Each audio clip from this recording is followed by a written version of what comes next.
নমস্কাৰ এই মুহূৰ্তৰ সমৰ্থক ৰাখি জনতালৈ দিবলৈ ওলাইছো ডাঙৰ খবৰ। আজি হৈছে 25 জুলাই। আজি অসমৰ লাখ লাখ দুখীয়াসকললৈ কেইখনমান চৰকাৰী আঁচনি লৈ দিবলৈ ওলাইছো ডাঙৰ খবৰ।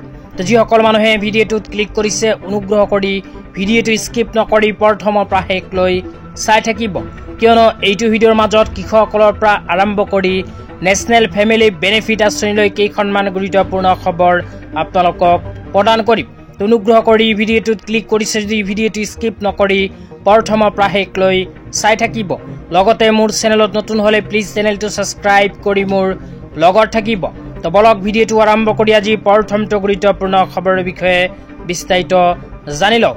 তো আজি প্ৰথমটো গুৰুত্বপূৰ্ণ খবৰ হ'ল নেশ্যনেল ফেমিলি বেনিফিট আঁচনিলৈ। তো ইয়াৰ পিছত কৃষকসকলৰ বাবে এখন গুৰুত্বপূৰ্ণ আপডেট প্ৰদান কৰিম।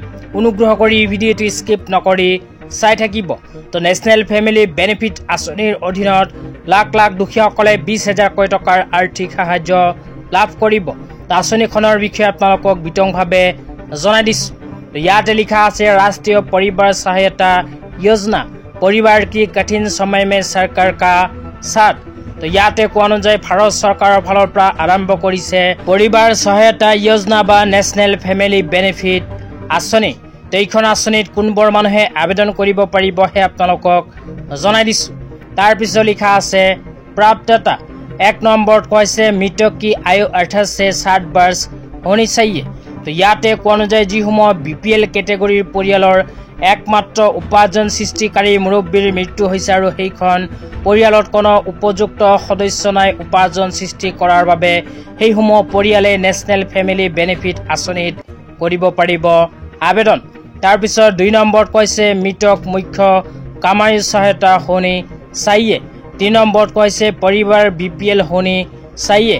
তো BPL কেটেগৰীত অন্তৰ্ভুক্ত থকা পৰিয়ালসকলে এইখন আঁচনিত আবেদন কৰাৰ বাবে যোগ্য যদিহে সেইখন পৰিয়ালত উপাৰ্জন সৃষ্টিকাৰী প্ৰাপ্তবয়স্ক সদস্য নাথাকে। তাৰপিছত কোৱা হৈছে লাভৰ ভিতৰত কোৱা হৈছে 20,000 কি আৰ্থিক সহায়তা। তো এইখন আঁচনিৰ জৰিয়তে 20,000 টকাৰ আৰ্থিক সহায় কেন্দ্ৰীয় চৰকাৰৰ ফালৰ পৰা প্ৰদান কৰিব।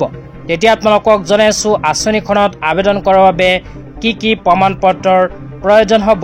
এইবোৰ প্ৰমাণ পত্ৰ যদি আপোনাৰ হাতত আছে তেন্তে এইখন আঁচনিত আপোনালোকে কৰিব পাৰিব আবেদন। তো ইয়াৰ বিষয়ে কোৱা হৈছে জৰুৰী দস্তাবেজ। তো প্ৰমাণ পত্ৰৰ ভিতৰত 1 নম্বৰত কোৱা হৈছে আয় কি প্ৰমাণ পত্ৰ। তাৰপিছত 2 নম্বৰত কোৱা হৈছে মৃত্যু কি প্ৰমাণ পত্ৰ। 3 নম্বৰত কোৱা হৈছে BPL কাৰ্ড। 4 নম্বৰত কোৱা হৈছে দুৰ্ঘটনা মে মৃত্যু পৰ FIR কি কপি।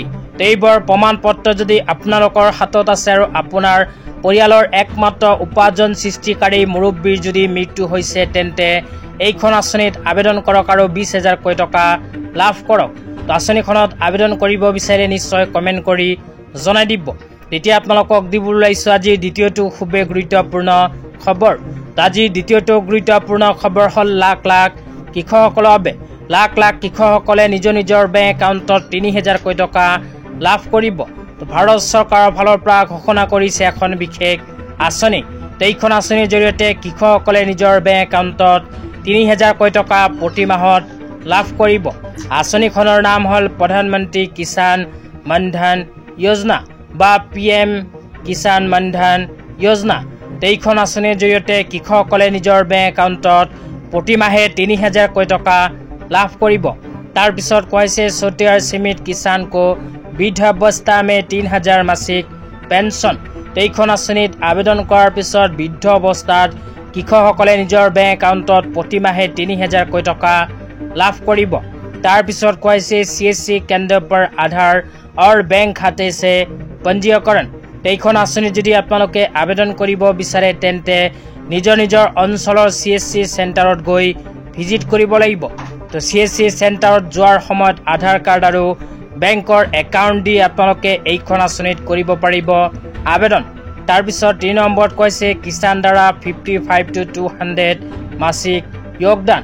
এইখন আঁচনিত আবেদন কৰাৰ পিছত আপোনালোকে 55 টকাৰ পৰা আৰম্ভ কৰি 200 টকা নিজৰ বয়স অনুপাতে প্ৰতি মাহতে কৰিব লাগিব জমা। তাৰপিছত 4 নম্বৰত কৈছে 60 वर्ष की आयु के बाद पेंशन। এইখন আঁচনিত আবেদন কৰাৰ পিছত 60 বছৰ সম্পূৰ্ণ হ'লেই পেঞ্চন লাভ কৰিব। তো ধন্যবাদ।